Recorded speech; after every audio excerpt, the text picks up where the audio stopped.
Ассаляму алейкум ва рахматуллахи ва баракатух. В пятницу Расулуллах алейхиссалям рекомендовал нам делать гусль, тахарат, умываться, умощаться ароматами, приходить в мечеть, слушать проповедь и читать суру Кахф в том числе. И мы с вами несколько аятов из суры Кахф прочитаем.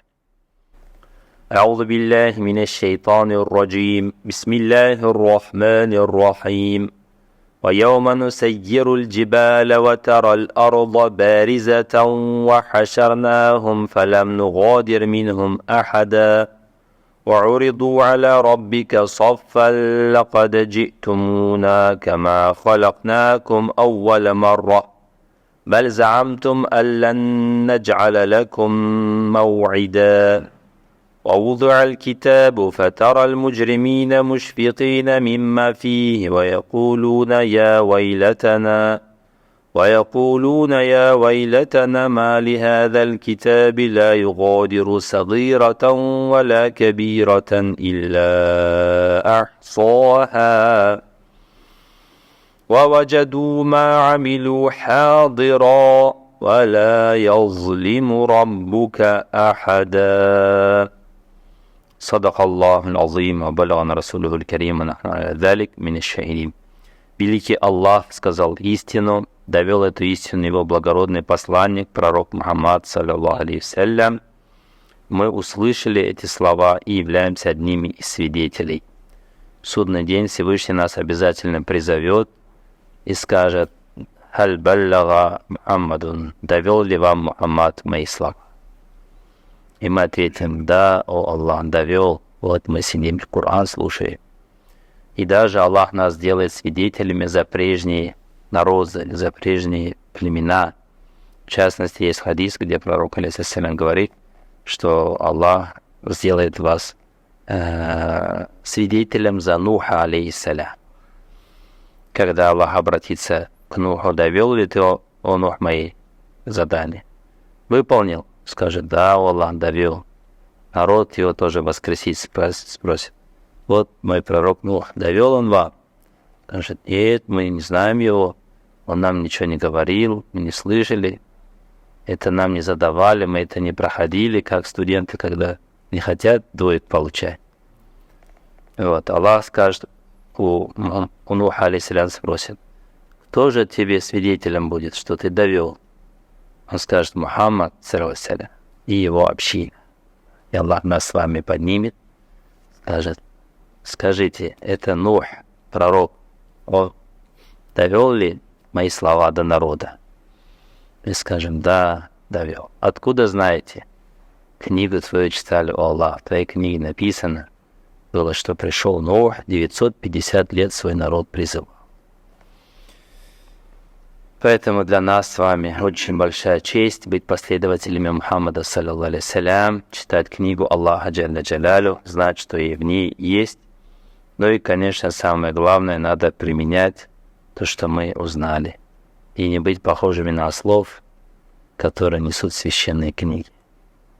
Потому что есть такое сравнение тоже. مثل الذين حملوا التوراة ثم لم يحملوها كمثل حمار يحمل أسفارا. Те, кто взяли на себя ответственность за Тору, но потом не стали ее как следует применять, их пример похож на, сами знаете кого, четвероногого друга, скажем. Ладно, вернемся к аятам, которые мы читали. Итак, Аллах говорит: «Ваяума нусаййируль джибаль», придет такое время, когда мы заставим двигаться горы. Горы придут в движение по воле Аллаха субхану ва тааля. Если сейчас они мощные, сильные, держат сушу, чтобы она не расплылась в мировом океане, в судный день Аллах Тааля заставит их двигаться. И что произойдет? Ватара, и ты увидишь аль-арда, о том, что земля бариза стала открытой. В некоторых других аятах Аллах сравнивает землю в судный день с кожей, натянутой на что-то, типа как вот барабан делают же, кожу натягивают, ровной становится. Вот что-то подобное будет с землей в судный день. Валлаху алям. Ватараль аралду бариза, и ты увидишь землю открытой, явной, ровной, растянутой. Вахашарнахум, и мы соберем их, воскресим их, всех людей. Фалям нугадир минхум ахада, и никого из них не оставим. Никого из них. Вот человек что-то делает, какой-то у него все равно, какой-то вот изъян бывает. Какой-то брак бывает. У Аллаха субхану ва тааля брака нет. Он никого не оставит, всех воскресит без исключения. Валь фалям нугадир минхум, никого из них мы не оставим. Вауриду аля раббик, и вот они предстанут перед твоим Господом, о Мухаммад саллаллаху алейхи ва саллям. Софа рядами. Вот как мы здесь на намаз учимся. Вставайте рядами, не пропускайте, пустые места не оставляйте, равняйтесь. Вот это все нам в судный день пригодится, иншаллах. Те навыки, которые мы здесь учимся, там будем применять. Как дети играют в песочек, играют из песка, строят дома, машинки играют, потом девочки, куклы играют, домики играют. Это игра. От этого дома, построенного из песка, никакой толка нету. Правильно? И эта жизнь, на которой мы сейчас здесь проживаем, Аллах тоже называет игра. Иннамаль хаяту дунья ла'ибун ва лаху. Игра – это жизнь, ближайшая, нижайшая жизнь – это игра и забава. Но пока дети играют, они чего делают? Учатся жизни, большой жизни. Так и мы здесь как бы играем, да, образно говоря, и учимся, готовимся, набираемся определенных навыков, которые нам пригодятся, иншаллах, в судный день. В частности, вот, выстроимся в ряды, иншаллах. «Вауриду аля раббик», и предстанут они перед Господом твоим, соффа рядами. «Лакад джитумуна», воистину вы пришли к нам, «Кама халакнакум», подобно тому, как мы вас создали, «Ауваля маррах», первый раз.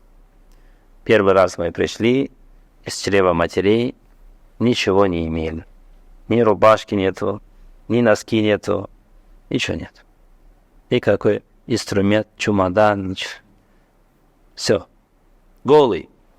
Также будет судный день. Без одежды, без обуви и даже как ворлян. Даже в необрезанном положении будут люди. Мужчины имеется. Слабые, беспомощные, ничего не могут, ничего не умеют, никаких возможностей нету, все. Баль заамтум, однако же вы, заам это не просто предполагали, были уверены.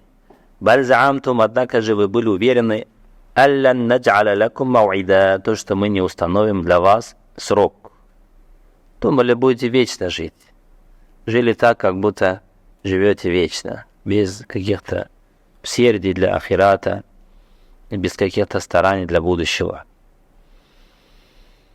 Но здесь Аллах обращается, во-первых, к безбожникам, но и к верующим тоже. Мы тоже чуть-чуть так расслабленно все-таки себя ведем, потому что пророк, алейхиссалям, говорил, «Лау алимтум ма а'ламу ладахиктум калилян ва бакайтум каthиран». Если бы вы знали то, что я знаю, мало смеялись, много плакали.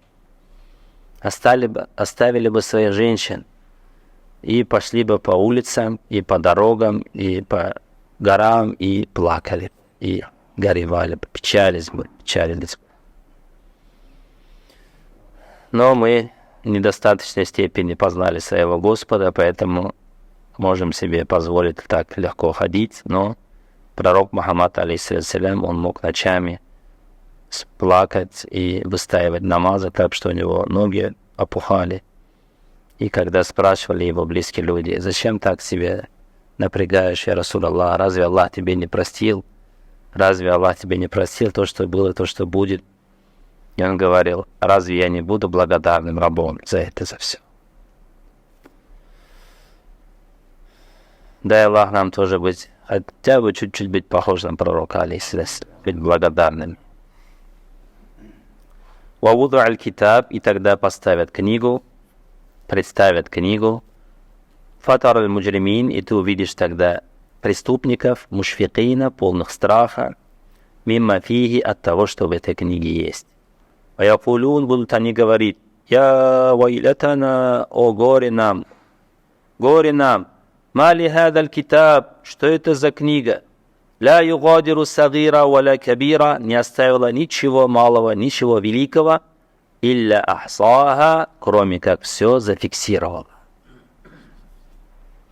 Ваваджаду ма'амилу хадира, и увидят люди, что все, что они делали, представлено им, вот оно. Валя яллим раббука ахада, и твой Господь никого ни в чем не будет ущемлять, обижать. Каждый получит то, что он делал. Коран нам об этом часто напоминает. И в начале суры Фатиха Малики Яумиддин, и в середине суры Кахф, вот это только что мы услышали. И в конце тоже очень много таких аятов, где Аллах постоянно нам напоминает об ответственности перед Ним. Куль аузу би раббиль фалак, скажи, прибегая к Господу, раскрытие. Аллах Та'аля раскрыл этот мир был сжатым чем-то, потом раскрылся, и также его снова закроет. Яума натуй самаа, катай сиджильни линкутуб. День, когда мы свернем небеса, подобно тому, как сворачивают свитки. И потом снова Аллах этот мир создаст спонтанно. Поэтому просим Аллаха хорошего конца, боимся, конечно, плохого конца, надеемся на лучшее, и вот в этом среднем положении стараемся проводить нашу жизнь между страхом и надеждой.